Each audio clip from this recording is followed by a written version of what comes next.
Cuando pasamos al dominio de la frecuencia, aparece aquí una letra K que recibía el nombre de número de onda. Y el número de onda es particularmente importante en el electromagnetismo. ¿Vale? Aparece muchas veces. Ese número de onda tiene unidades de inversas de metro. Y ese número de onda lleva dentro toda la información del problema del régimen permanente sinusoidal. ¿Por qué? Porque el número de onda se define en función de la frecuencia y de las características del material. ¿Vale? Habíamos dicho que mu sub C y S sub C son la permeabilidad magnética compleja y la permitividad eléctrica compleja. Son en general números complejos cuya parte real pues significa lo mismo que siempre, igual que en estática, pero la parte imaginaria está relacionada con la existencia de pérdidas en el material. Así que, en general, K, el número de onda, es un número complejo. ¿Vale? En el caso de que el material no tenga pérdidas, ¿vale? Solo en este caso, en el caso de que el material no tenga pérdidas, pues K es un número real. Pero si el material tiene pérdidas, en general K es un número complejo. ¿Vale? Bien. La solución de la ecuación de ondas es la suma de todas las fuentes ponderadas por la distancia y con un retardo. Ese retardo tenía que ver con la velocidad a la que se propagaba la onda. Y la velocidad que se propaga la onda aparece en la ecuación de ondas porque no puede ser de otra forma.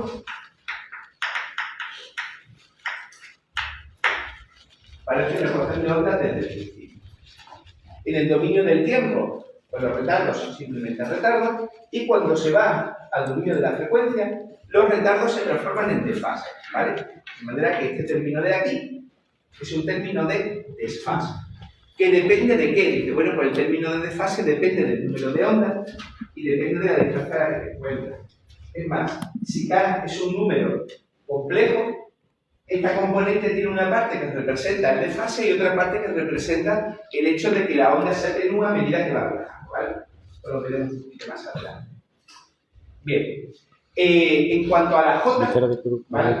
Simplemente he puesto aquí externa para que os acordéis que esas J son las fuentes del problema, ¿vale? No es la J que sale de multiplicar sigma por E, sino que estas son las fuentes del problema. Llegado a este punto, la clave está en que este conjunto de ecuaciones son generales, ¿vale? Sirven para una distribución arbitraria de fuentes en un medio lineal, homogéneo, isótropo infinito, pero la distribución de fuentes puede ser arbitraria, puede ser la que yo quiera. Pero hay que concretar en algo, ¿vale? Hay que concretar en un problema concreto, sencillito, para empezar. El que el problema sea sencillo, sea complicado, cuando uno mira la solución de la ecuación de onda, está relacionado básicamente con la distribución de las cargas o la distribución de las corrientes. Claro, esto de aquí es una integral. En general, una integral es más o menos difícil de calcular en función de lo que tiene dentro. Así que lo que te dice si el problema es sencillo o es complicado es básicamente la distribución de las fuentes en el espacio. Hay un tipo especial de problema, que es el que está relacionado con algo que se llama antenas de hilo, que hablamos también el otro día, en el que básicamente todas las corrientes son corrientes que están distribuidas a lo largo de hilo, a lo largo de rectas, y que a lo largo de esa recta pueden tener una determinada función, o senoidal, senoidal o cualquier otra cosa, ¿vale? Todo eso te puede llegar a complicar mucho la resolución de la integral. Entonces yo el otro día planteaba el caso de el problema más sencillo que uno se puede encontrar cuando quiere utilizar esta expresión y quiere resolver una antena. Y ese caso más sencillo de todos tenía un nombre. El nombre era dipolo hertziano. En el dipolo hertziano, el objetivo es resolver esta integral para una distribución de corrientes que sea la más sencilla posible. En el caso del dipolo hertziano, yo os decía que lo que teníamos era un hilito muy finito y también muy corto, situado en el origen de coordenadas. Esta cosita de aquí, esa es la antena, ese es el dipolo hertziano. Bueno, esto se puede poner en cualquier orientación, pero yo lo voy a resolver así. De De manera que este dipolito, ¿vale? Esa línea muy estrecha y muy corta está orientada según Z. Para que a nadie se le olvide que realmente el dipolo es súper pequeñín, a la longitud le voy a llamar diferencial de L, pero en realidad es una longitud muy pequeña. Y está situado justamente en el origen, ¿vale? A cualquier punto del espacio en el que yo quiero calcular cuál es la distribución de campo, la distribución de potencial o cualquier otra cosa, ¿vale? Pues lo voy a llamar, y a esta distancia de aquí a aquí, le voy a llamar R. R es la distancia desde el origen de coordenadas hasta el punto en el que quiero estudiar el problema. Bien, ahora vamos a empezar a ver por qué el hecho de hacer este dipolito súper corto y súper estrecho me simplifica la vida a la hora de resolver ese integral. ¿Vale? Bien, dipolo súper pequeñito y súper estrecho, ¿vale? Si le hago un zoom, sería como una cosa así, en el que esta sección es muy pequeña y este diferencial de L también es muy pequeño, ¿vale? Es una cosa súper pequeñita. Es tan pequeño, tan pequeño, que no me tengo que preocupar de si estoy en la parte de arriba, en la parte de abajo o en la parte de abajo de la antena, ¿vale? Voy a suponer que la antena es lo suficientemente pequeña como para que esta distancia desde el origen de coordenadas hasta el punto en el que estoy haciendo el problema sea igual a R menos R.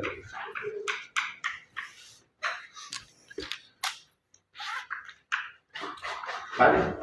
Por lo que es lo mismo, el dipolito es tan corto que me da lo mismo considerar la distancia del centro que la distancia del extremo que la distancia del otro extremo. R menos R' es aproximadamente igual a la distancia desde el origen de coordenadas hasta el punto que estoy estudiando. Eso solo es verdad si el dipolo es muy corto. Si el dipolo es relativamente largo, esto que os estoy diciendo es mentira. Pero si el dipolo es muy corto, esto es aproximadamente verdad. ¿Vale?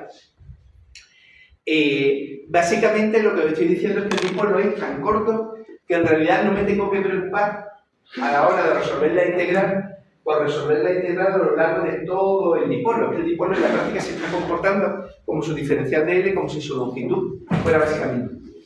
¿Vale? Una de las complicaciones que tienen las antenas más largas es que no puedes asumir esto. Y cuando no puedes asumir esto, aquella integral se complica un pelín. Pero cuando el dipolo es muy corto, aquella integral sale mucho más. Además, ese dipolo tan corto está en mitad de la nada, por decirlo así. Es decir, ese dipolo está rodeado de vacío. O si queréis, de la atmósfera, que para este caso tanto me da. Pero vamos a suponer que está rodeado de vacío. Eso quiere decir que esto es mu sub 0, ¿vale? Y eso quiere decir que esta K que aparece aquí es K sub 0 que es omega por raíz de mu sub 0 por epsilon sub 0, que es lo mismo que omega partido por 0. Donde C es la velocidad de la luz. O lo que es lo mismo, ese dipolo está colocado en mitad del vacío y genera ondas que viajan justamente a la velocidad de la luz, ¿vale? Donde pongo aquí K sub 0, a lo que me estoy refiriendo es que el número de ondas es el número de ondas de una onda que se propaga en el vacío. Y no tengo que tener en cuenta pérdidas de ningún tipo, ¿vale? Porque en el vacío no existen pérdidas para la onda que se propaga, ¿vale? La onda se propaga sin pérdida.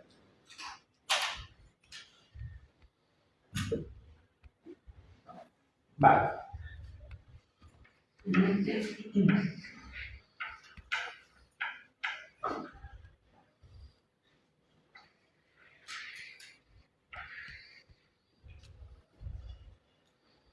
R menos R', esa distancia, es igual a la distancia al origen de coordenadas. Básicamente porque mi dipolo es muy cortito.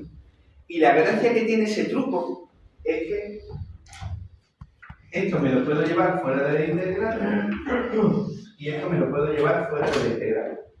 Por lo que es lo mismo. Esa integral, que en principio dependería de R', es decir, en principio dependería de la posición de cada uno de los diferenciales de las fuentes en el espacio, como en realidad mi antena está formada por un único diferencial en el origen, hace que me pueda llevar este y este. Fijaos que, como está en el vacío, esto está sub cero. Como está en el vacío, esto es muy sub cero. Y como el dipolo es muy corto, módulo de R menos R' es igual aproximadamente a R mayor. Bueno, pues con todas estas simplificaciones, lo que me queda es algo bastante más sencillo de lo que tenía al principio.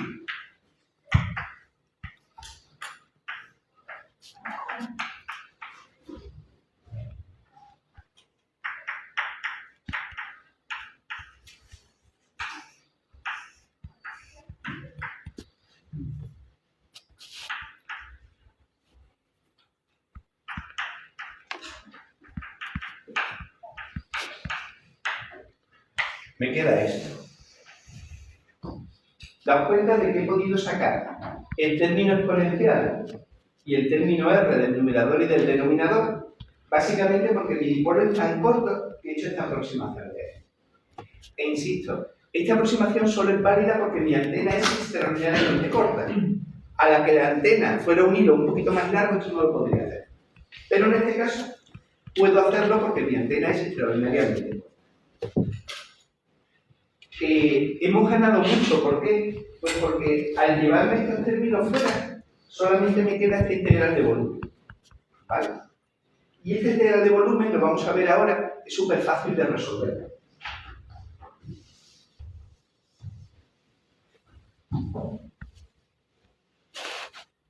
Esa integral de volumen, voy a volver a dibujar el cilindrillo aquí.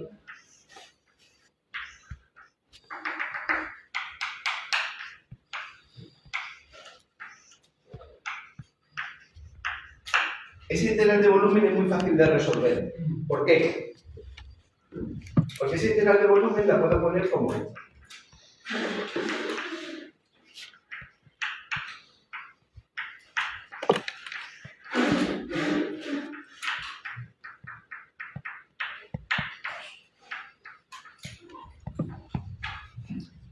La puedo dividir en base por altura, ¿vale? Como cualquier cilindro. Pero es que esto, la integral de J diferencial de S, es básicamente una corriente, así que esto queda I sub 0 por Z. Y esto de aquí abajo es básicamente diferencial de L. Así que esa integral me queda algo tan tonto como I sub 0 por diferencial de L por Z.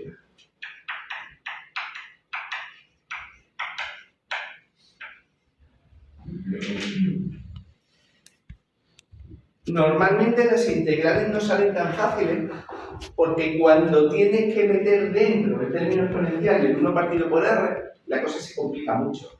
Pero cuando lo puedes sacar fuera de la integral, en realidad lo único que estoy diciendo es que este dipolo de aquí, ¿vale?, está caracterizado por una corriente diferencial de L, que es la longitud, y que apunta en dirección Z. El que apunta en dirección Z es por definición, es que yo he puesto el dipolo colocado en los ejes coordenados orientados en dirección Z, es decir, esto es porque yo he puesto el dipolillo así. Y el E sub 0 por diferencial de L, básicamente tiene que ver con la corriente y el tamaño que tiene la propia antena, lo cual, si lo pensáis por otro lado, también tiene sentido, ¿vale? Si yo multiplico la corriente aplicada a la antena por 2, tiene sentido que el potencial que genera pues también se vea multiplicado por 2, ¿vale? Entonces, no hay ninguna cosa especialmente rara que esto termine dependiendo de su C. Y que dependa de la longitud de la antena, desde luego suele raro, ¿vale? Porque la longitud tendrá que aparecer el tamaño que tiene la antena. Entonces, eso que se ve ahí es algo que no voy a decir que se pudiera haber decidido desde el principio, porque no se podía, porque hacerse las cuentas, pero una vez que nos ha hecho las cuentas no es especialmente raro. La orientación viene determinada por hacia dónde he orientado yo el dipolo. Si lo he orientado en dirección Z, pincha en dirección Z, y su cero es la intensidad que estoy aplicando al dipolo. Si le aplico el doble de intensidad, pues tiene que generar el doble de potencial y el doble de campo, y el diferencial de N es el único dato que tengo sobre la geometría del dipolo, sobre su tamaño, ¿vale? Entonces, no es especialmente raro que eso sea así. Bien. Si os fijáis, toda esta deducción, ¿vale?, que llega al final a esta expresión de aquí, toda esta deducción la he hecho en el dominio de la frecuencia, ¿vale? Lo he hecho en régimen permanente sinusoidal. Por lo que es lo mismo. La corriente que estoy aplicando a esa antenita pequeña es una corriente sinusoidal, es I sub 0 por coseno de omega t. Si la corriente que aplico a la antena es constante, no se generan ondas electromagnéticas. Para que se generen ondas electromagnéticas, la corriente que aplico a la antena tiene que ser variable conectiva, ¿vale? Entonces, la corriente que estoy aplicando aquí es I sub 0 por coseno de omega t. Estoy trabajando en régimen permanente sinusoidal y por eso aquí no aparece el coseno de omega t, ¿vale? Porque esto es la amplitud compleja del fasor potencial vector. De la misma forma, en esta expresión, si os dais cuenta, no aparece el retardo. ¿Por qué? Porque cuando uno trabaja el dominio de la frecuencia, el retardo queda enmascarado ahí en la fase de la amplitud compleja. Es decir, el retardo, pues por así decirlo, está metido aquí dentro. ¿Vale?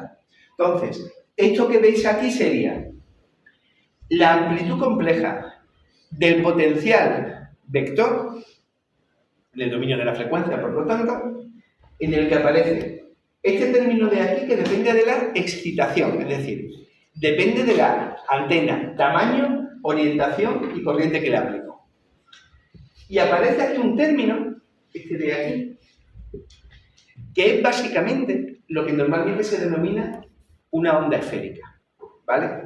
El mu sub 0 es sencillamente porque estamos en el vacío, pero el e elevado a menos j, k por r repartido 4πr, eso es una onda esférica, lo vamos a ver ahora. ¿Qué quiere decir que es una onda esférica? Quiere decir que en todos los puntos situados a una distancia r del origen, es decir, de donde se está colocada la antena, todos los puntos del potencial vector tienen la misma amplitud y todos los puntos del potencial vector tienen la misma fase. Pero claro, es que el lugar geométrico de los puntos que están situados a la misma distancia de otros, a eso en 3 dimensiones se le llama esfera. Entonces, la solución que me ha salido de manera natural es una onda esférica. E insisto, es una onda esférica básicamente porque todos los puntos situados a la misma distancia del punto en el que se encuentra la antena, todos esos puntos tienen la misma amplitud y la misma fase, ¿vale? El lugar geométrico de todos los puntos que se encuentran a la misma distancia se llama esfera. Y por lo tanto a esta onda se la llama onda esférica. Existen otros tipos de ondas, existe también otra cosa que se llama onda plana, que estudiaremos un poquito más adelante, pero de momento la única onda que hemos visto que soluciona este problema es la onda esférica.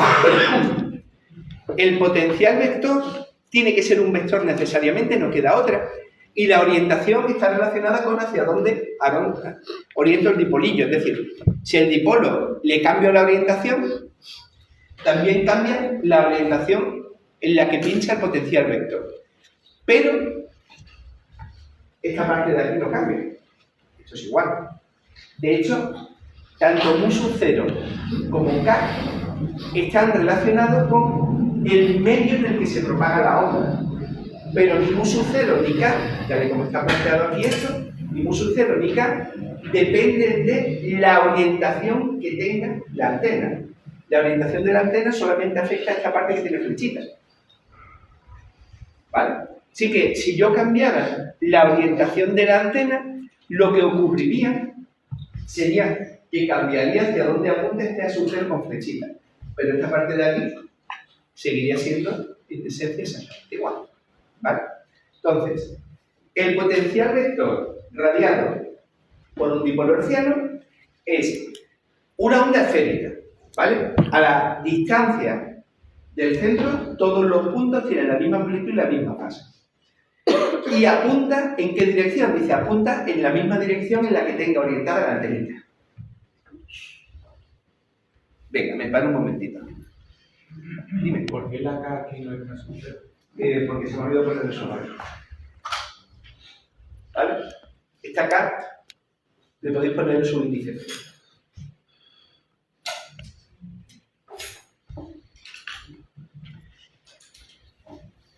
Bueno, esto es el dominio de la frecuencia. Y una de las cosas importantes en esta asignatura, ¿no?, que ahora se llama campos y ondas, pues, una cosa importante es que identifiquéis simplemente por el aspecto que tiene el tipo de onda con el que estamos trabajando. Entonces, en el dominio de la frecuencia, una onda que es una exponencial compleja, que depende, si os fijáis, de la distancia, dividido entre la distancia, a eso se le llama onda esférica. Entonces, ya te lo pueden esconder como quieras. Si lo que hay arriba es una exponencial y lo que hay abajo es la distancia, ¿vale?, E elevado a menos JK repartido por R, eso es una onda esférica, ¿vale? Y uno tiene que ser capaz de identificarlo. Ahora vamos a trabajar más sobre esto, ¿vale?, para que se os quede, pero en principio uno tiene que identificar esto como una onda esférica. De hecho, esto de aquí es básicamente la función de Green de espacio libre, en el dominio de la frecuencia. ¿Qué era la función de Green? Que lo vimos el otro día. La función de Green es la respuesta al impulso del espacio libre en el electromagnetismo. Entonces, si tú colocas algo en el origen de coordenadas, en mitad de la nada, básicamente, de un medio lineal, homogéneo, isótropo infinito, tú haces eso, esa respuesta al impulso se llama función de Green. Y la función de Green en el dominio de la frecuencia, ya os adelanté que era una onda esférica. Bueno, pues este elevado a menos JK repartido R, eso es una onda esférica, ¿vale? Se corresponde con la función de Green de espacio libre. Es más, expresado de esta forma que tenéis aquí, una cosa interesante es que el potencial vector que ha salido es el producto de dos cosas. El primer término del producto, el primer factor, depende de la antena. Y el segundo factor es básicamente la función de Green de espacio libre, es decir, es sencillamente porque la antena está colocada en espacio libre. Este resultado, lo veremos al final del tema, puede llegar a ser bastante general, ¿vale? Es decir, que esto sea así, ya veremos que llegado el caso, se puede generalizar, bueno, con algunas condiciones, pero se puede generalizar.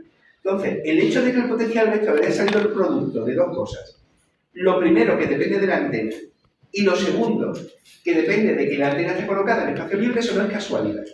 Y de hecho, si lo pensáis, tiene cierto sentido, porque este término de aquí, si es la respuesta del espacio libre, pues tendrá que aparecer en la solución de cualquier antena que se te ocurra. Entonces, prácticamente cualquier antena que se te ocurra va a tener algún término que se va a corresponder con la función de Green de espacio. Bueno, esto es en el dominio de la frecuencia, ¿vale? Que aquí trabajamos muchas veces. Pero uno debería ser capaz de ir del dominio de la frecuencia al dominio del tiempo, ¿vale? Esto no es difícil, ¿vale? De hecho, cuando uno tiene práctica es inmediato, pero hay que hacerlo con un poquito de cuidado, ¿vale? Para que nadie la líe, por lo menos nadie la líe demasiado. Entonces, recordatorio, ¿vale? Esto lo habéis visto en señales, en circuitos, lo habéis visto en miles de señales. Pero bueno, por si acaso. Recordatorio.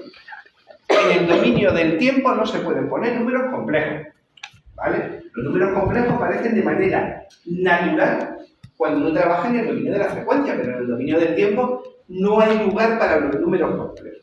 Entonces, si uno quiere pasar esta expresión que tiene aquí arriba, que está en el dominio de la frecuencia, a una expresión en el dominio del tiempo, con lo primero que tiene que tener cuidado es que no se te escape algún número complejo en el dominio del tiempo, porque eso necesariamente está a la mano. Bien. ¿Cómo se pasa entonces del dominio de la frecuencia al dominio del tiempo? Pues mira, pues en el dominio del tiempo, sin ninguna duda, me tiene que aparecer en algún sitio un coseno de omega t, porque para eso estoy en el dominio del tiempo. Cuando uno trabaja en el dominio de la frecuencia y trabaja con amplitudes complejas o con fasores, los términos omega t o los términos elevados a j omega t se quitan de la formulación, ¿vale? Porque son innecesarios, pero cuando uno se va al dominio del tiempo no se le puede olvidar poner el coseno de omega, ¿vale? Y los cosenos tienen dos cosas. Amplitudes, tú puedes multiplicar el coseno por un número, y fases. Al omega t le puedes sumar o restar también un número. ¿Qué es lo que multiplica el coseno? Dice, bueno, pues lo que multiplica el coseno, ¿vale? Es todo aquello que no es fase. A sub 0, mu 4pi r, ¿vale? A sub 0, mu 0, 4pi r. Eso que está multiplicando a la exponencial compleja es lo mismo que multiplica al coseno.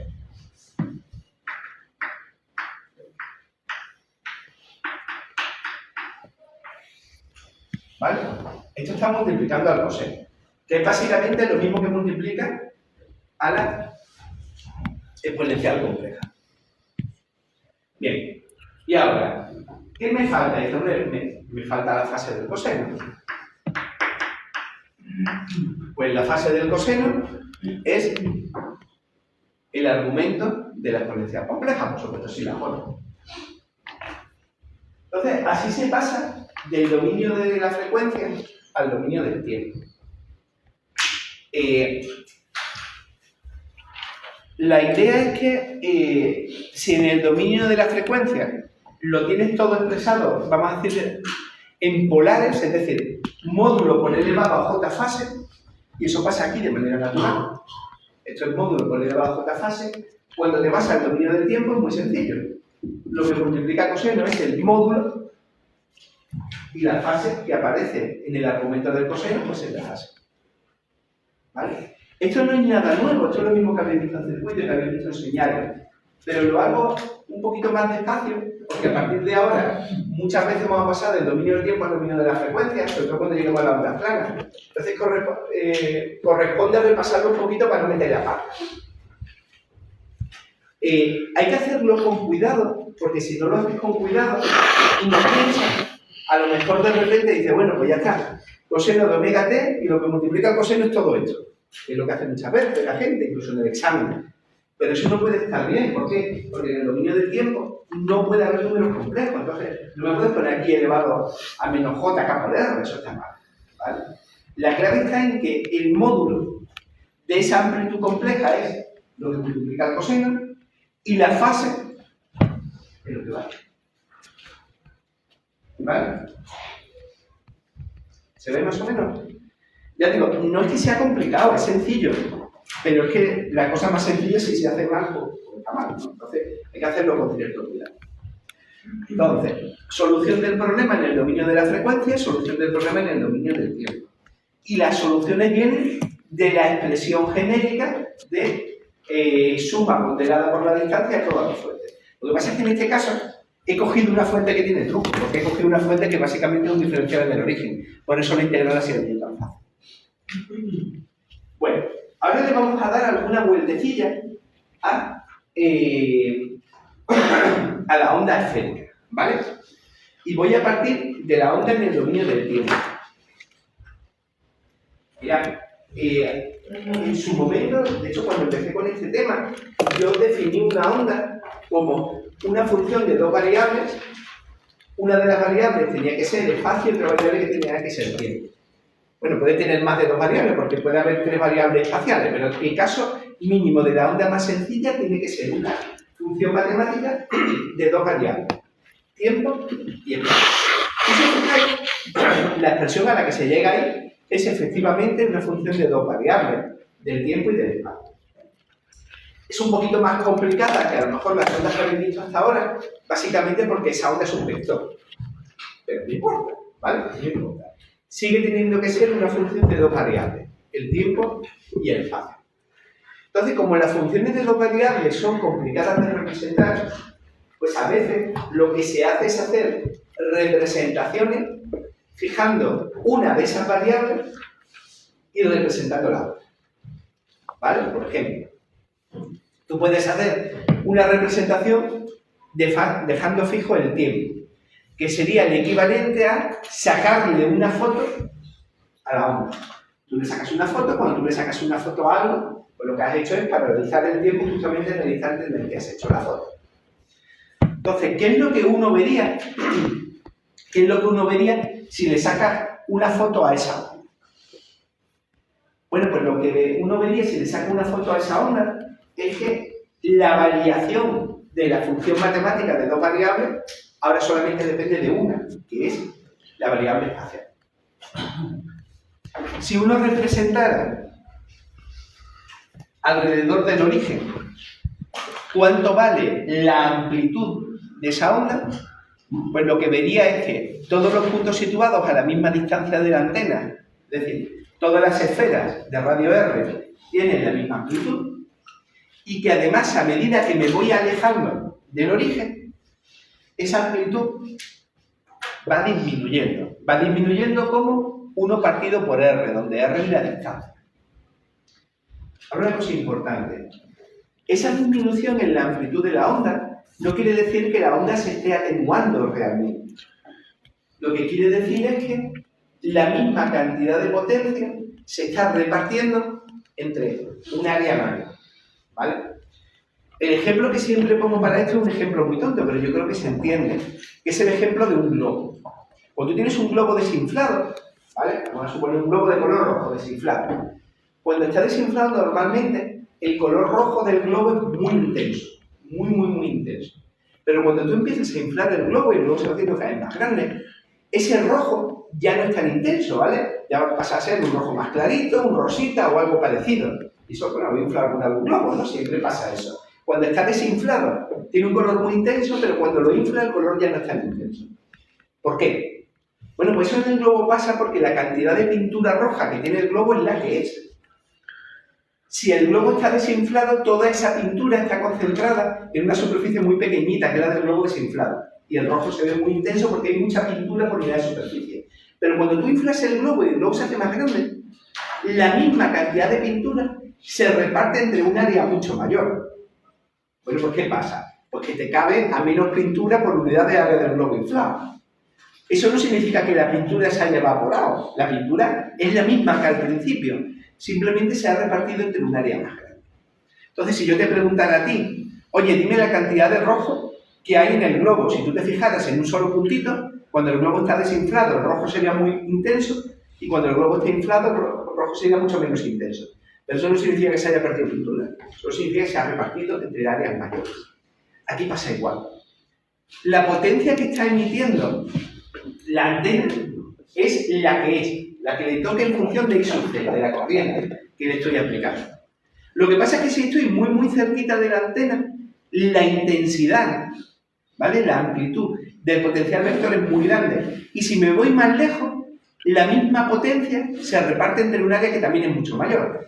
Por lo tanto, la amplitud del potencial vector va disminuyendo en función de la distancia, ¿vale? Eso es lo que está pasando. Entonces, esta caída que veis aquí, en ningún caso es atenuación de la onda, porque el medio la está absorbiendo. No es así, entre otras cosas, porque estamos teniendo el problema del vacío. Y en el vacío no hay atenuación de la onda. Esa caída que veis es simplemente el resultado de repartir la misma cantidad de potencia entre una esfera con un radio mayor. Claro, si el radio de la esfera es mayor, la superficie de la esfera es mayor. ¿Vale? Eso es básicamente lo que estamos viendo. No es otra cosa.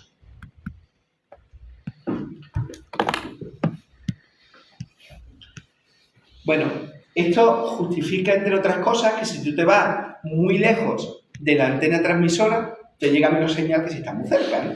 Pero no porque nadie se haya comido esa señal, es porque la misma cantidad de señal se ha repartido en un área que es mucho más. Bien, relacionado con esto, lo veremos un poquito más adelante, pero dependiendo de la forma que tenga la antena, tú puedes conseguir que la antena radie lo mismo en todas las direcciones del espacio, o que radie mucho hacia adelante, o que radie mucho hacia atrás, o hacia arriba, o hacia abajo. La forma de la antena te determina cómo radia la antena. Entonces, en el caso del dipolo hertziano, el potencial vector es el mismo en todas las direcciones del espacio. Y eso es así por el tipo de antena que estamos estudiando. Si yo estudiara otra antena diferente, no tendría por qué ocurrir esto tan sencillo, que es que la antena radia lo mismo en todas las direcciones del espacio, ¿vale? Entonces, eso depende del diseño de la antena. Lo que pasa es que en esta antena no veo diseño alguno, simplemente cogí un cachito muy chiquitín, ¿vale? Por eso sale esta solución que es la más sencilla de las posibles. Bueno, esto era en amplitud. ¿Pero qué pasa en fase? Bueno, pues en fase pasa exactamente lo mismo. Si yo represento la fase de la onda en función de la distancia, lo primero que descubro es que todos los puntos situados a la misma distancia del origen tienen la misma fase. ¿Vale? A esos puntos en el que todo tiene la misma fase, normalmente se les llama superficies de fase constante, ¿vale? Es uno de los nombres que tiene. Otro de los nombres que tiene es frente de fase. El frente de fase es el lugar geométrico de los puntos en los que todos los puntos tienen la misma fase. ¿Vale? El frente de fase es el lugar geométrico del espacio en el que todos los puntos tienen la misma fase. Las superficies de fase constante, en el caso de las ondas esféricas, son esferas. ¿Vale? Las superficies de fase constante, en el caso de las ondas esféricas, son esferas.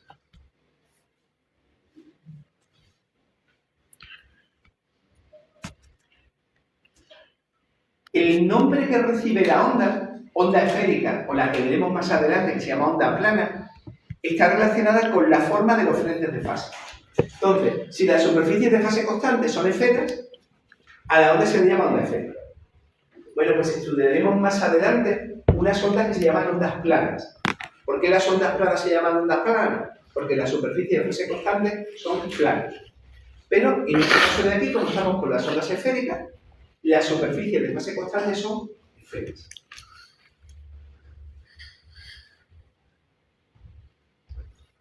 Bueno, más cosas. Si yo represento entonces en t igual a t sub 0, donde t sub 0 es simplemente en un instante de tiempo determinado le saco una foto a la onda. Si yo representara el módulo del potencial vector, ¿vale?, a lo largo de la distancia, sería algo así como en la gráfica de arriba, mover alrededor de un radio. Lo que obtengo es una señal como esta de aquí, que si os fijáis es una sinusoide multiplicada por 1 partido por r, que bueno, es una tontería lo que sea de arriba. Coseno de omega t menos k por r y eso partido por r. Entonces se ve aquí que la amplitud del potencial vector va disminuyendo con la distancia. La amplitud cerca de la antena depende de la corriente que le esté aplicando a la antena. Mayor corriente, pues mayor potencia radiará y mayor será la amplitud del potencial vector.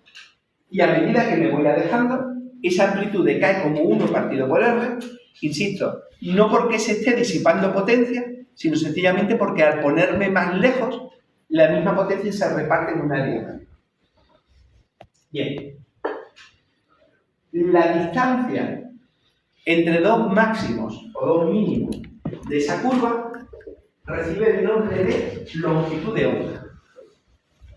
¿Vale? La longitud de onda es la distancia entre dos máximos o dos mínimos de esa curva.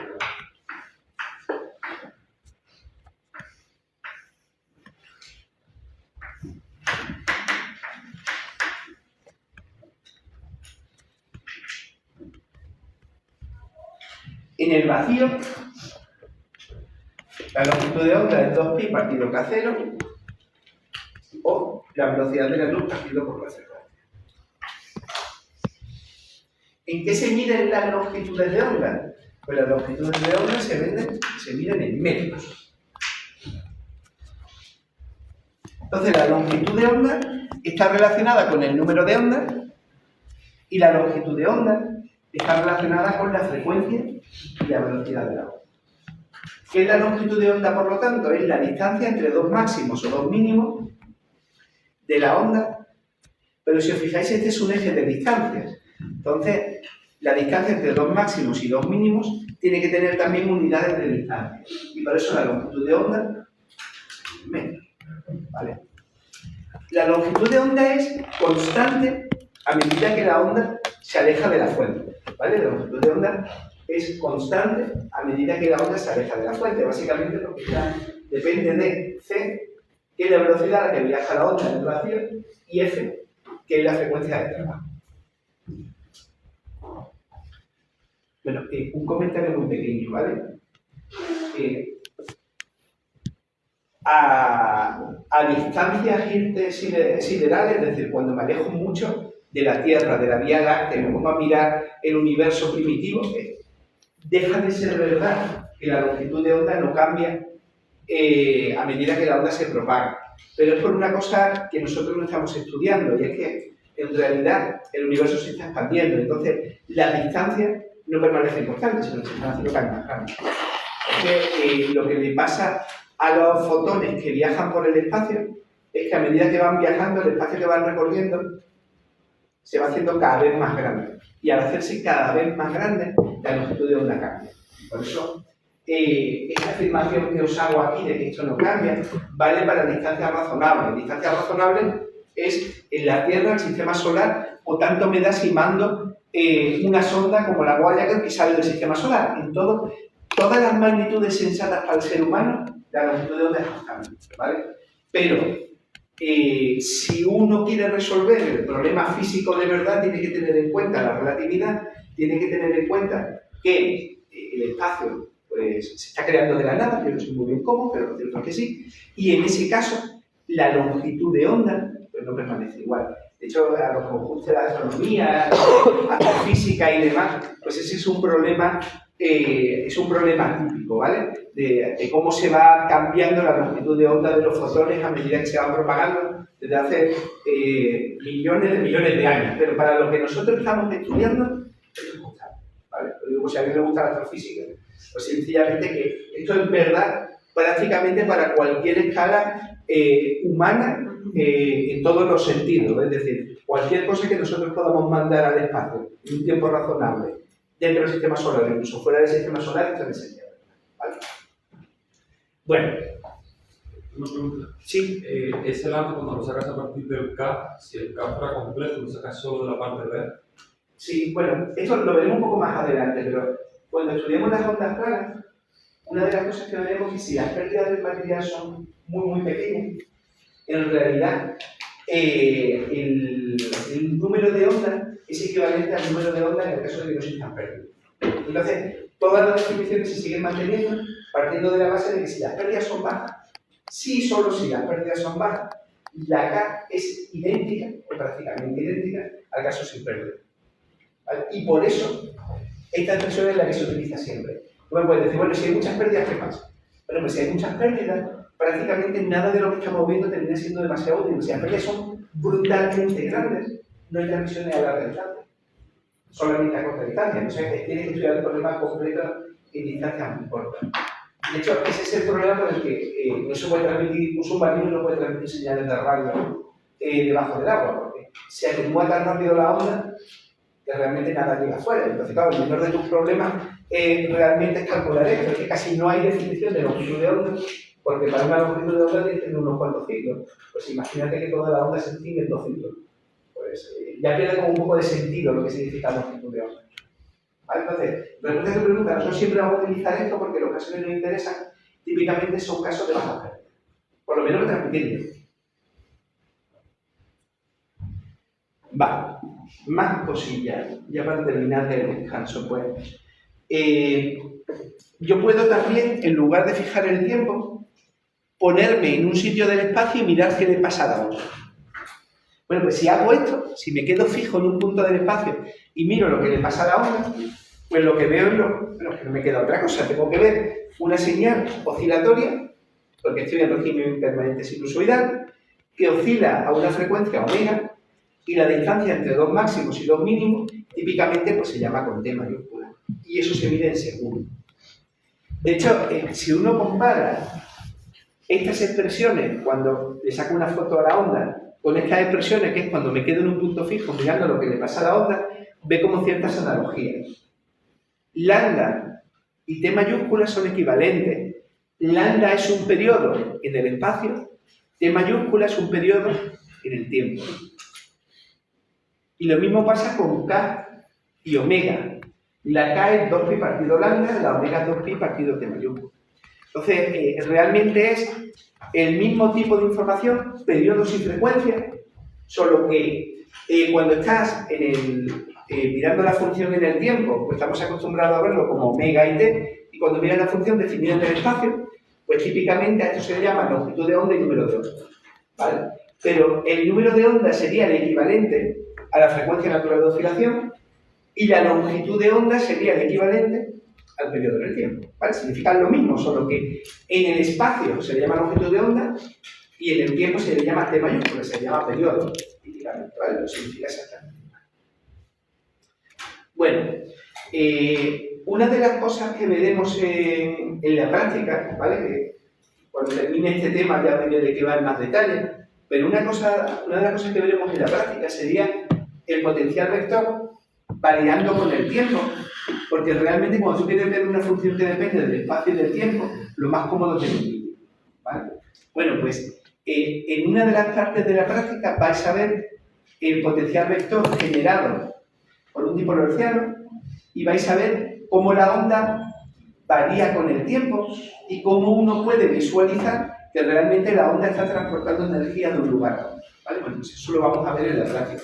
Es más, todo esto lo programaréis, ¿vale? Y seréis capaces de representar en MATLAB el potencial vector variando con el tiempo, incluso los campos eléctricos y magnéticos que vamos a ver ahora después del descanso también variando con el tiempo. Entonces, todo lo que estamos viendo ahora se va a ver mucho mejor en la práctica porque vais a ver representaciones de MATLAB que son bastante mejores que un dibujo de aquí. Entonces, simplemente estas son representaciones esquemáticas que viene bien tenerlas a la hora de estudiar, pero todo esto lo vais a entender mucho mejor cuando llegue a la práctica.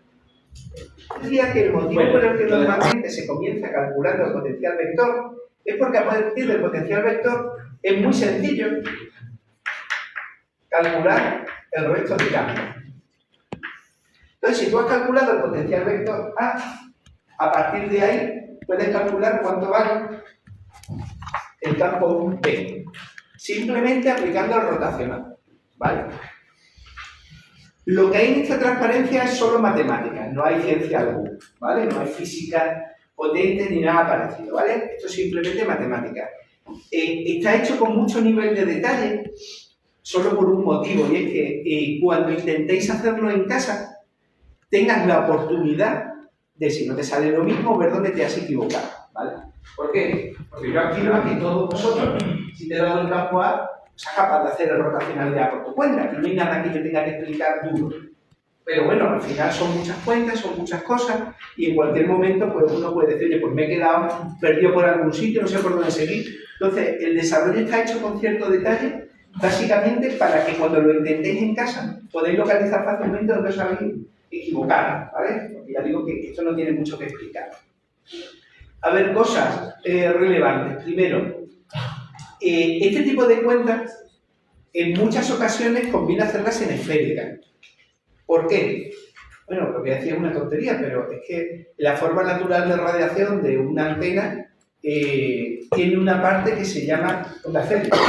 La forma típica de radiar de una antena está muy asociado a esas ondas esféricas.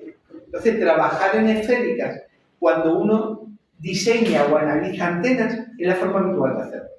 No digo que sea obligatorio ni que sea la única forma, pero sí que es la forma habitual, suele ser la forma más cómoda.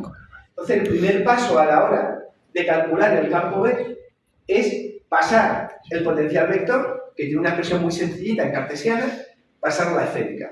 Eso puede parecer contraproducente porque el primer paso aparentemente es más complicado, pero ya os digo que la forma tradicional en la que se suele trabajar con los campos rodeados por las antenas es en esféricas, porque en esféricas los campos salen mucho más sencillos. Entonces, por ese motivo, he dado ese primer paso. Evidentemente, no hay que saberse las transformaciones de cartesianas a esféricas ni viceversa, ni hay que saberse nada, ¿vale? Todo esto, en el examen, pues se dan todas las conversiones, ¿vale? No hay que saberse nada, hay que saber aplicarlo, ¿vale? Pero solo eso. ¿Algún comentario más? Cuando vayáis a resolver cualquier tipo de rotacional, por favor, identificad antes de empezar a hacer el problema qué términos valen cero. ¿Por qué? Porque hay mucha gente que esto lo hace de manera genérica y luego al final, después de haberlo resuelto entero, empieza a poner ceros en el sumatorio la suma que le sale al final. Es muy mala política. ¿Por qué? Pues porque de calcular ese rotacional te pueden salir 6 sumando. Pero es que si aquí hay ceros, pues en lugar de 6 solamente te aparecen 4 desde el principio. Entonces, buena gana hacer el desarrollo completo y luego al final, cuando lo has terminado todo, empezar a poner cero. Es bastante cómodo identificar los términos que son nulos antes de resolverlos, ¿vale? Entonces, simplemente hacer los problemas con cierto ojo. En muchas ocasiones ya os digo que hay términos que son nulos. Y cuando hay términos que son nulos, cuanto antes te los quites del desarrollo mejor, porque las cuentas van a ser más cortas y es menos probable que te equivoques. En este caso en concreto, el potencial vector no tiene componentes según phi. ¿No? Pues eso, cuando antes te lo quites de encima, pues ya os digo que mejor, ¿vale? Entonces, ¿queda propuesto para casa? Que hagáis esto. Mi consejo sería hacerlo por vuestra cuenta y luego comparar el resultado final con lo que me sale a mí, ver dónde está la diferencia, si no sale lo mismo. Y de lo que me quiero ocupar ahora un poco es de esta expresión que sale, ¿vale? Esa expresión horrible que casi no me cabe en la transparencia. Bien. H es el campo magnético y si ahora uno empieza aquí a observar términos, descubre que le aparece I sub 0 el diferencial de L, que tienen que ver con la propia excitación, K al cuadrado, como está en el vacío, K sub 0 al cuadrado, que es el número de onda al cuadrado, E elevado a menos JKR, que ya sabemos de dónde viene, ese es el término de retardo en el dominio del tiempo, que en el dominio de la frecuencia es simplemente un desfase. Y ahora, un seno de θ, que antes no aparecía, y un término aquí entre corchetes, ¿vale? Que antes aparentemente era más sencillo. Voy a empezar por el seno de θ, ¿vale? Para los que no se acordéis bien, vamos en esférica. La elevación normalmente se representa con esta letra y la elevación se definía de la siguiente forma. Elevación 0 es apuntar hacia arriba, pi medios es hacia adelante y pi es hacia abajo. Es decir, el θ tiene valores que van desde 0 hasta pi. 0 es hacia arriba, ¿vale? Pi es hacia abajo y pi medio justamente hacia adelante. ¿Vale? Así se define la elevación en esféricas. Un valor entre 0 y pi, donde 0 significa hacia arriba, pi medios hacia adelante y pi hacia abajo. ¿Vale? Eso es la elevación. Bien. Aquí ha aparecido un seno del ángulo de elevación. ¿Eso qué quiere decir?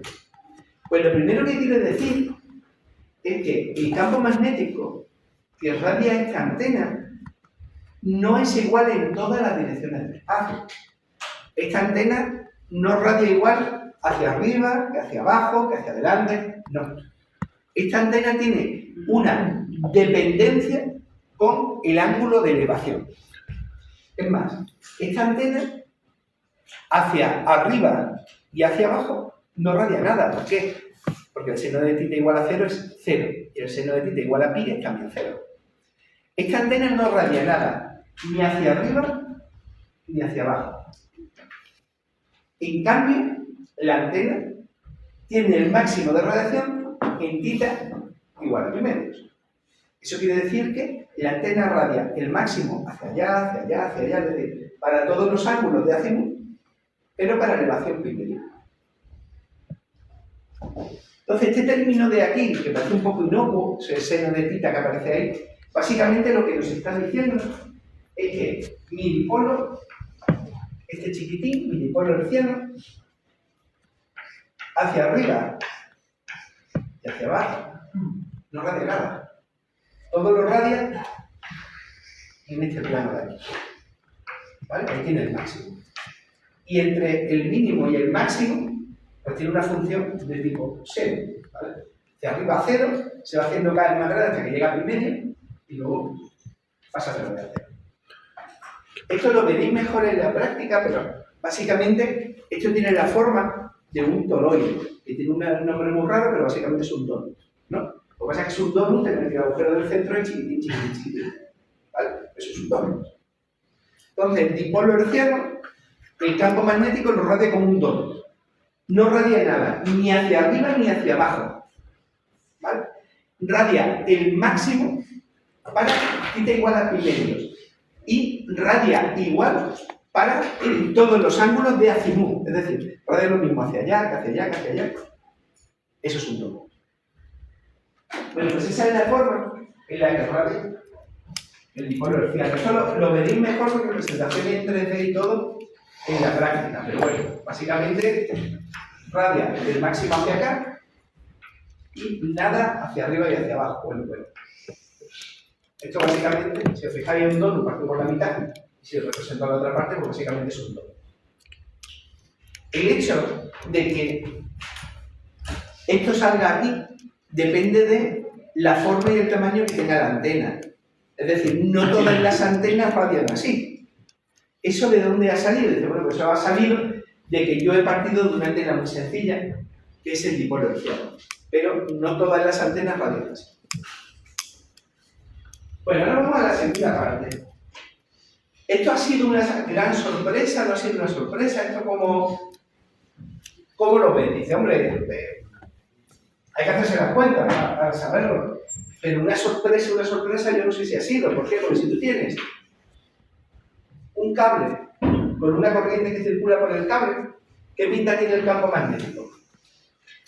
Pero pinta que tiene el campo magnético es así. Lo que pasa es que si el cable es infinito, el campo magnético pues tiene esa forma en todo lo. Bueno, pues el dipolo hertziano es como un campo infinitesimalmente corto. Entonces, radia igual en todas estas direcciones. Y simplemente hacia arriba y hacia abajo no radia nada. O sea que no parece disparatado que el campo magnético radiado por el hilo no tenga dependencia azimutal, es decir, en el azimut emite lo mismo en cualquier dirección, y en elevación no radia nada hacia arriba y hacia abajo, pero tiene su máximo perpendicular al propio hilo. Pero bueno, eso es lo que pasa cuando una corriente circula por un hilo. Entonces, no digo que sea evidente haber llegado a esto, porque evidente no tiene nada, pero absurdo tampoco parece que tenga esa forma de dependencia con seno de θ, pero no dependencia con phi. Es decir, no depende en absoluto del ángulo azimutal. Bien, ahora aquí, el término entre corchetes. Bueno, pues la cosa se complica. ¿Por qué? Porque en el caso del potencial vector, la dependencia con la distancia tenía una forma de 1 partido por R. ¿Vale? Aquí, si os fijáis, aparece un término 1 partido por R y aquí aparece otro término 1 partido por R cuadrado. Es decir, tiene dos dependencias, una caída que es con la inversa de R y otra caída que es con la inversa de R cuadrado. Esto lo veremos después en más detalle, ¿vale? Pero cuando uno analiza la radiación de una antena, puede colocarse muy cerca de la antena, a eso se le llama campo cercano, o puede colocarse muy lejos de la antena, a eso se le llama campo lejano. La mayoría de las antenas se analizan en campo lejano. ¿Por qué? Porque tú quieres comunicar dos puntos que están muy distantes entre sí. Entonces, la mayoría de las antenas, lo importante es cómo radia la antena cuando te encuentras muy lejos de la propia antena. Bueno, pues si os fijáis, este término 1 partido por R y este partido 1 partido por R cuadrado te da alguna pista de lo que ocurre cuando te colocas muy lejos de la antena. Cuando te colocas lejos de la antena, 1 partido R cuadrado es un número mucho más chiquitín que 1 partido por R. Entonces, cuando te colocas muy lejos de la antena, solo sobrevive este término. Y este término segundo, ese segundo sumando, es despreciable con respecto al primero. Entonces, de lo que aparece ahí entre corchetes, dos sumandos. Dependencia 1 partido por R más dependencia 1 partido por R al cuadrado, esos dos sumandos, si te colocas muy cerca de la antena, domina el 1 partido R cuadrado, pero si te colocas muy lejos de la antena, que es lo habitual, domina el término 1 partido por R. Y vuelve a aparecer la dependencia de 1 partido por R que aparecía en el potencial vector. ¿Vale? Entonces, el término entre corchetes tiene dos términos, 1 partido por R y 1 partido R cuadrado. Si te colocas muy lejos de la antena, y a eso se le llama campo lejano, solo tiene relevancia el término 1 partido por R, porque el 1 partido por R cuadrado es mucho más pequeño. ¿Vale? Si te colocas muy cerca de la antena, pues ocurre lo contrario. Pues lo habitual, no digo que sea siempre así, pero lo habitual es colocarse muy lejos de la antena, lo habitual es trabajar en campo lejano, y por lo tanto lo habitual es que si te colocas muy lejos de la antena, solamente el primer término sobreviva. Y ese primer término es un decaimiento con la distancia de 1 partido por R, que ya otra vez es muy parecido a lo que pasaba con el potencial vector. Bien, me paro aquí un momentito. El número de onda aquí también tiene que ser relativo. Sí, aquí todos los números de onda, o sea, K es el número genérico. Si está en el vacío, aquí sería K sub 0, esto sería epsilon sub 0, esto sería 1 sub 0, es más, esto sería básicamente 1 partido por 0. ¿Por qué? Porque si está en el vacío, esto de aquí sería 1 partido la velocidad de propagación de la onda, que sería 1 partido por 0. Vale, hemos conseguido calcular cuánto vale H. Ahora nos quedaría por calcular cuánto vale el campo eléctrico. Para calcular cuánto vale el campo eléctrico, uno puede seguir diferentes caminos. El corto y el largo. Vale. Una de las formas de calcular el campo eléctrico sería partir de esta expresión. Pero partir de esta expresión tiene un problema, y es que A, que es el potencial vector, lo has calculado ya, pero la V todavía no la has calculado. Entonces, como que partir de esta expresión no es demasiado buena idea. Lo que se suele hacer en la práctica, en un problema de antenas, cuando has calculado el campo H, es irte a la ecuación de Maxwell correspondiente. Y ahí te das cuenta de que hay una relación muy directa entre el campo eléctrico y el campo magnético. De hecho, el campo eléctrico se obtiene aplicando rotacional al campo magnético. Entonces, la forma típica en la que se suele calcular el campo E a partir del campo H en un problema de antena es irse directamente a la ecuación de Maxwell y calcular el rotacional de H.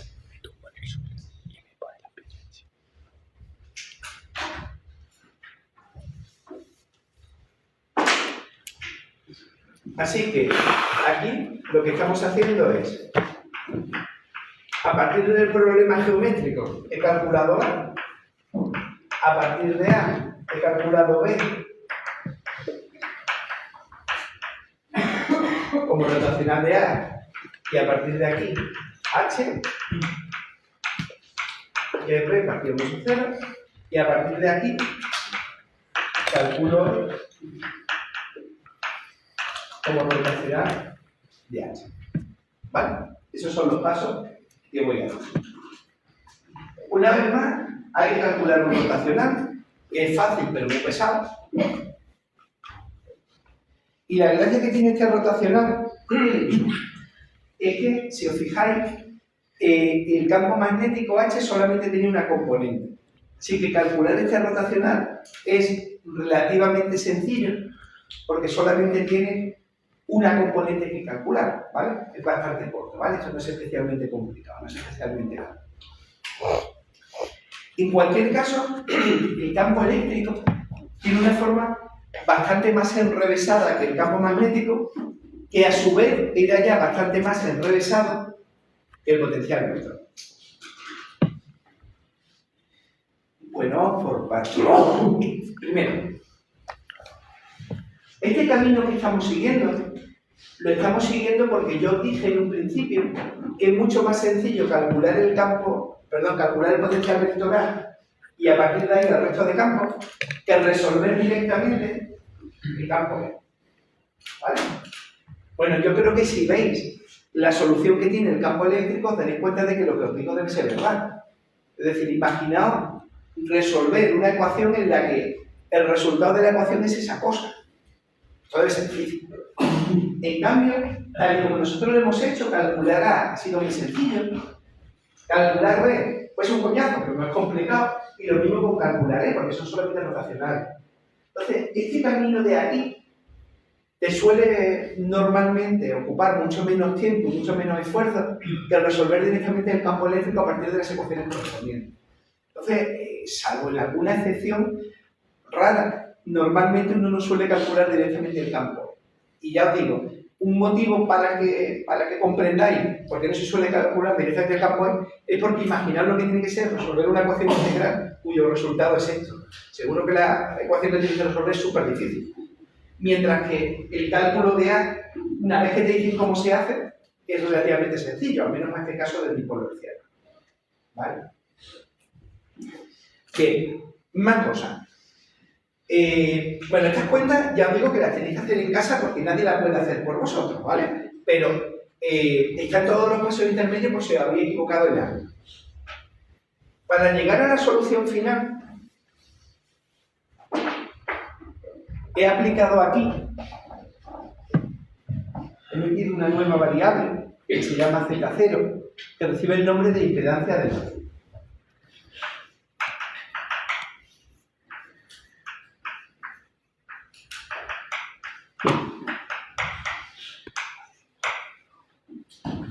Bueno, en general, la impedancia de cualquier medio se define como el cociente entre la permeabilidad y la permitividad, ¿vale? Raíz cuadrada de mu1 y mu partido del epsilon.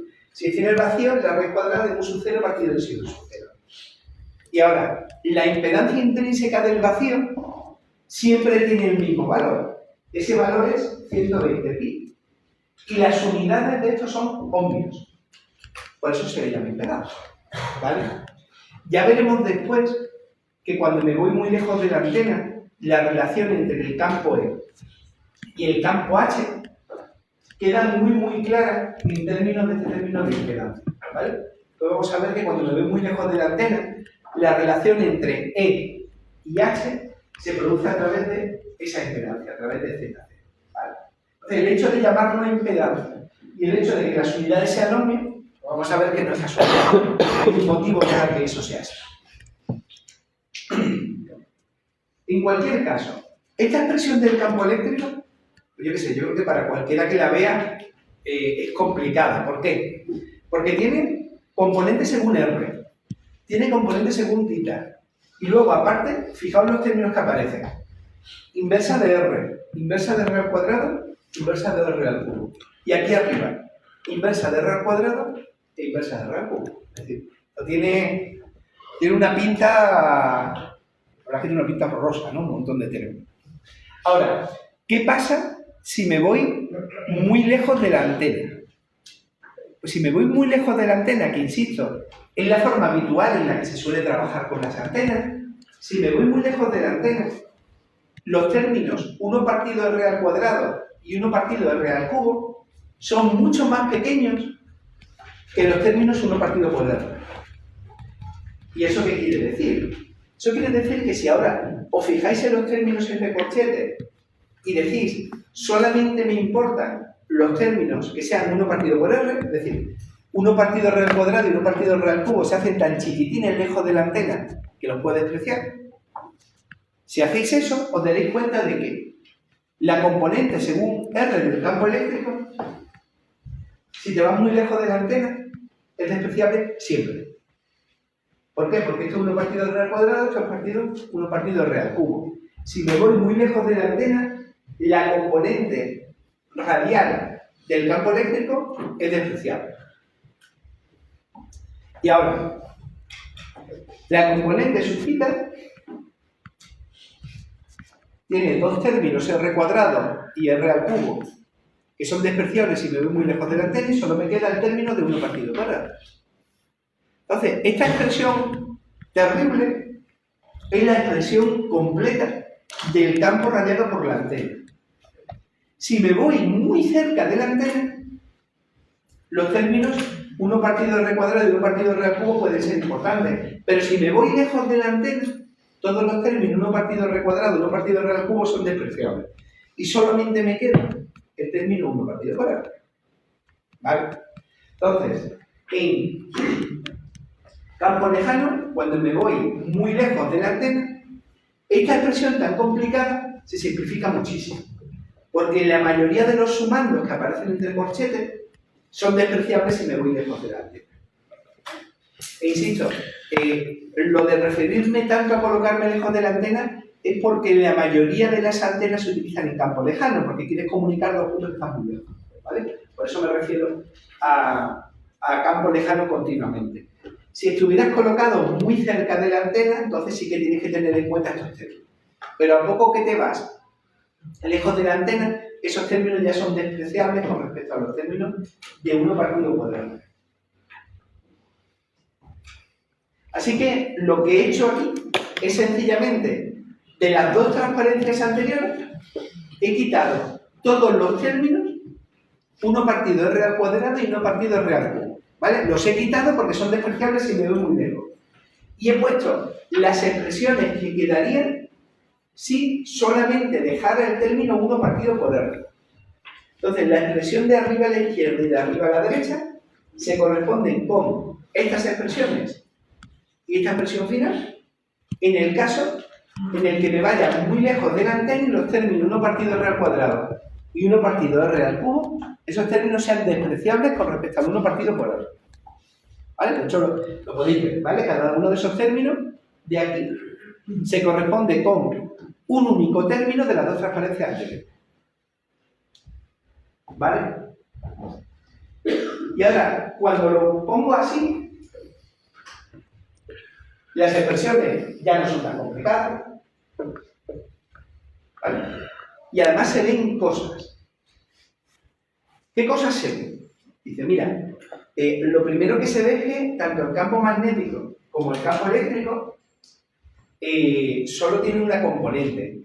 El campo magnético solamente tiene componente phi y el campo eléctrico solamente tiene componente θ. ¿Vale? Pero eso es equivalente a decir que el campo eléctrico y el campo magnético son ortogonales entre sí, son perpendiculares. En campo lejano, el campo generado por una antena en un punto determinado del espacio genera un campo E y un campo H ortogonales entre sí. El campo E y el campo H son perpendiculares entre sí. Y ya digo, eso se ve directamente porque el campo H, si os fijáis, apunta en dirección phi y el campo E en dirección θ.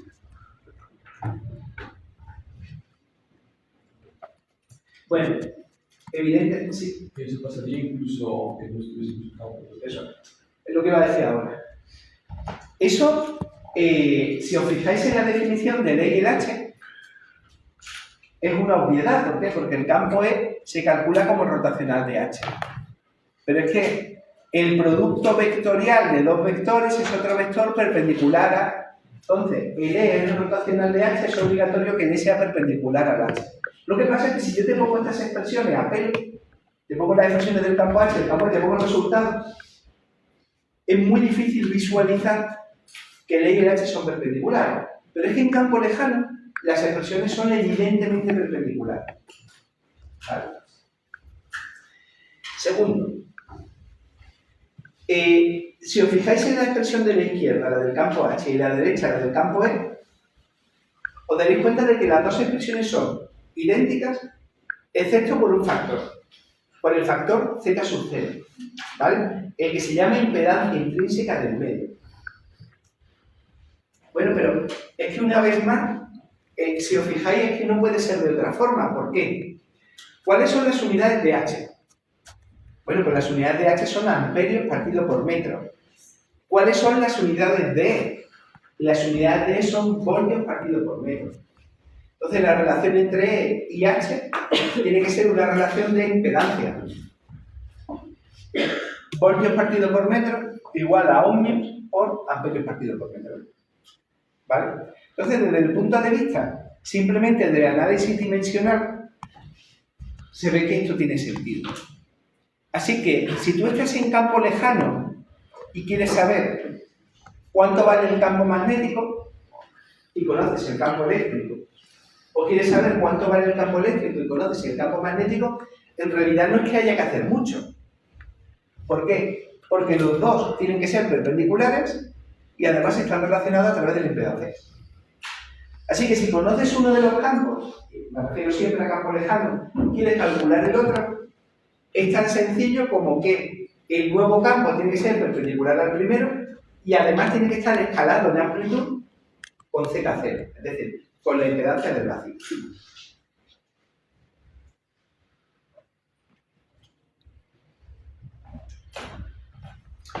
Así que mi dipolito hertziano, que estaba en el origen, ¿vale? Que era muy chiquitín, que estaba en el origen, provoca en cualquier punto del espacio, suponiendo que estoy lo suficientemente lejos de la fuente, de la antena, provoca un campo H y un campo E. El campo H tiene dirección azimutal y el campo E tiene dirección cortita, ¿vale? En el sentido del ángulo θ, de elevación. Y ahora, los dos campos, tanto el H como el E, los dos, dependen del seno de θ. O lo que es lo mismo, los dos campos tienen esa forma de donut con el agujerito del medio muy chiquitín al que me refería. ¿Vale? Esto lo vais a ver mucho mejor en la práctica, ¿vale? Con representaciones en 3D, cortes y demás. Pero bueno, para que sirva de adelanto. Lo que estoy representando aquí sería el módulo del campo eléctrico. Y como es un dibujo en 3 dimensiones y es muy difícil de hacer, lo que he hecho ha sido pegarle cortes, ¿vale? Cortes al campo eléctrico. Estos dos cortes de aquí son por x igual a 0 y por y igual a 0. Y serían los cortes equivalentes a que tú cojas un donut y te digan, un donut con el agujero muy chiquitín, insisto. Y te dicen, parte el donut por la mitad. O si lo partes en dos mitades, lo que quedan son los dos circulillos a izquierda y derecha del donut. Ahora, hay otra forma de partir el donut por la mitad, más complicado, se puede hacer, ¿vale? Que es, pones el donut en vertical y lo cortas así. Pues este sería este corte. E insisto, sería un donut con un agujero en el centro súper pequeñito, ¿vale? Que prácticamente no estoy dibujando. Entonces, estos serían los cortes del toroide que genera el dipolo hertziano si me coloco lo suficientemente lejos del dipolo hertziano. Más cosas. Fijaos en las expresiones tanto de campo E como de campo H. Tanto me da. Si os fijáis, vuelve a aparecer de manera evidente E elevado a menos JKR partido por R. Es decir, vuelve a aparecer de forma evidente la onda esférica. Entonces, cuando yo me coloco muy lejos de la antena, el campo generado tiene como dos partes. Una parte que depende de la forma, tamaño, geometría de la antena y otra parte que se corresponde con la solución de espacio libre, que es donde se encuentra la antena, porque la antena está básicamente en el vacío. Eso de que siempre aparezcan como dos términos, se puede agrupar todo en dos términos. Uno que es la onda esférica y otro que es todo lo que depende de la antena. Eso es algo muy característico de las antenas cuando uno las mira en campo lejano. Si me voy súper cerca de la antena, es decir, si quiero tener en cuenta todos los términos, no se ve nada.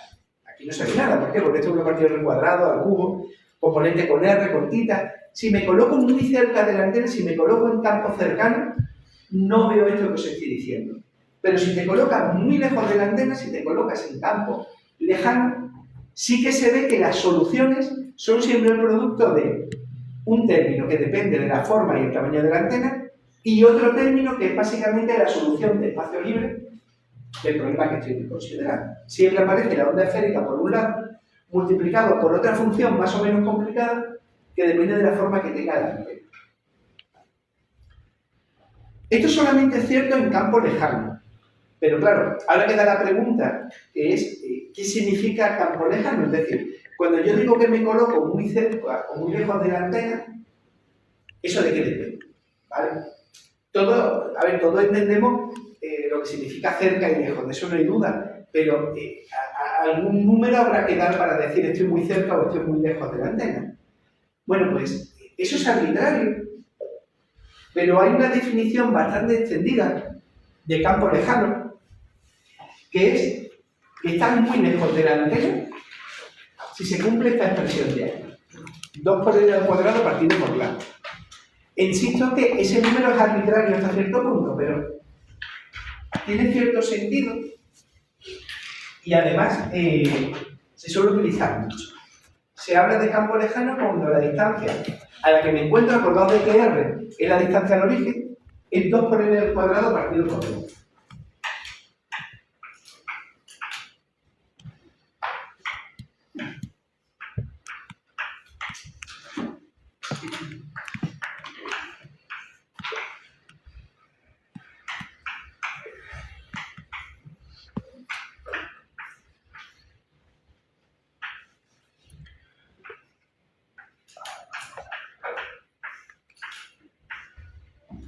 Bueno, esa condición se conoce como condición de Fraunhofer, ¿vale? Cuando estás muy cerca de la antena se llama campo cercano. Si te vas un poquito más lejos, estás en una zona de radiación que se llama zona de Fresnel. Y si te vas muy, muy lejos de la antena, te vas a una zona que se llama zona de Fraunhofer. Pero como la zona de Fraunhofer es bastante complicado, nosotros lo vamos a llamar campo lejano. ¿Sí? Y la condición de campo lejano es esta de aquí. Lambda es la longitud de onda que hemos definido antes del descanso, esa es lambda. Depende de la frecuencia a la que estés trabajando. Y L es una cantidad que está relacionada con el tamaño que tenga la antena. A ver, eso es un poco vago, pero ten en cuenta que la antena puede tener muchas formas. Entonces, L está relacionado con el tamaño que tiene la antena en general, ¿vale? Con independencia de la forma que tenga. 2 por L al cuadrado partido por lambda. Esta es la expresión que os vais a encontrar en todos sitios, ¿vale? Y esto es correcto, esto está bien, no hay nada malo. Pero a mí me cuesta mucho trabajo entender qué significa esa expresión colocada de esa manera. Entonces, lo que he hecho aquí ha sido multiplicar por lambda aquí arriba y abajo, y lo que he hecho aquí ha sido llevarme la lambda abajo. Fijaos que queda algo que tiene más sentido. R partido por lambda tiene que ser mayor que 2 veces L partido por lambda. Esta expresión básicamente te quiere decir que la distancia a la que te lo coloques normalizada a la longitud de onda tiene que ser mayor que 2 veces el tamaño de la antena normalizado a la longitud de onda. Eso de normalizar a la longitud de onda se hace mucho en el electromagnetismo, ¿vale? Porque las cosas son grandes o son pequeñas en función de la longitud de onda a la que estés trabajando. Si trabajas a una frecuencia muy pequeña, la longitud de onda es enorme. Y si trabajas a una frecuencia muy alta, la longitud de onda es muy pequeña. Entonces, ¿qué significa esta condición de Fraunhofer? ¿Qué significa estar muy lejos? Pues muy lejos significa, si está normalizado la longitud de onda, que es mayor a 2 veces el tamaño de la antena al cuadrado, también normalizada la longitud de onda. Cuando lleguemos a las ondas planas, le daré una vueltecita a esto, ¿vale? Pero de momento, lo que quiero que sepáis es que estar muy cerca o muy lejos de la antena es algo que depende de la distancia a la que estás de la antena, no os jodéis, por supuesto depende de eso, pero depende también de la longitud de onda del trabajo y del tamaño de la propia antena, ¿vale? Entonces, estar muy cerca o estar muy lejos es una combinación de la longitud de onda a la que estás trabajando y del tamaño que tiene la propia antena.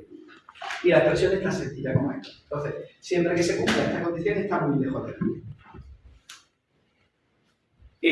Por ejemplo, las antenas de televisión que hay en los altos de los edificios en una ciudad, todas cumplen con esa condición con respecto al repetidor que emite la señal de televisión, en este caso el repetidor de MIGA, ¿vale?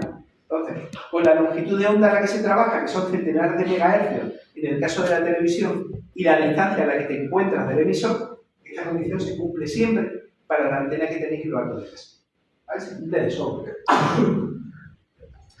Bien. Ya para terminar por hoy. En campo lejano y de forma general, el potencial vector se puede poner como el producto de esto de aquí, que es la onda esférica, multiplicado por esta otra cosa, que depende de la forma que tenga la antena. Y esta cosa, f con flechita de teta y de phi, básicamente es algo que depende solamente de la forma y de la orientación que tenga la antena, ¿vale? Lo de f con flechita es sencillamente porque esto es un vector y depende de teta y de phi, porque en el caso que nosotros hemos estudiado, el potencial vector apunta en todas las direcciones del espacio por igual, pero eso no ocurre siempre. A la que mi antena es un poquito más complicada, el potencial vector también es un poquito más complicado, y ya no es cierto que el potencial vector sea isótropo. Entonces, en antenas más complicadas, el potencial vector no tiene por qué radiar lo mismo en todas las direcciones del espacio, pero esto se sigue cumpliendo siempre, ¿vale? A esta f con flechita normalmente se le llama vector de radiación, ¿vale? Por así decirlo, esa f con flechita arriba es lo que tú diseñas cuando decides la forma y el tamaño que tiene tu antena. Esto es lo que tú diseñas. Mientras que este término de aquí No es por nada, pero aquí no hay nada que diseñar. ¿Por qué? Porque esta es la respuesta al impulso del espacio libre. Entonces, esto no lo diseñas. Esto te viene dado simplemente por el hecho de colocar tu antena en el vacío. Lo único que tú puedes diseñar es este término de aquí, ¿vale? Que te dice en qué dirección apunta, cuáles son las componentes, hacia dónde apunta más, hacia dónde emite menos, etcétera, etcétera. Algo interesante del diseño de la antena es que, por ejemplo, no siempre interesa utilizar antenas omnidireccionales. La antena que está en el tejado de casa, una llave, se diseña para que reciba un montón de campos por la parte de delante, que además se apunta al repetidor de Mija, en el caso de Málaga, y no reciba nada, por lo mínimo posible, por los lados o por la parte de atrás de la antena. ¿Por qué? Porque básicamente las antenas que están en lo alto de los edificios están en entornos urbanos. Entonces, en el entorno urbano tú quieres que te llegue directamente la señal del repetidor de tu casa, pero no quieres que se te meta el rebote de la señal en otro edificio que está cerca y se te cuele en tu antena. ¿Por qué? Pues básicamente porque eso te complica la recepción, el hecho de tener ecos. Bueno, pues las antenas Yagi están diseñadas para que si tú las apuntas muy bien hacia el repetidor de Mija, tenga un máximo de recepción en la dirección en la que tienes que recibir la señal correcta y un mínimo en las direcciones que no son esas, ¿vale? Es decir, por los lados o por detrás. ¿Y eso cómo se consigue? Pues se consigue diseñando el vector de radiación que tú quieras. ¿Y eso cómo se consigue? Pues eso se consigue diseñando las jotas. Pero es que las jotas con flechitas son básicamente cada uno de los palitos que tiene la antena Yagi, por ejemplo. Es decir, con el tamaño, la posición y el número de elementos de la antena está diseñando esta jota. Y con esa jota está diseñando esta. Así que el problema de diseño de antenas en la práctica se reduce a ser capaz de calcular cuánto vale ese vector de radiación. Bueno, lo dejamos aquí, ¿vale? Seguimos en...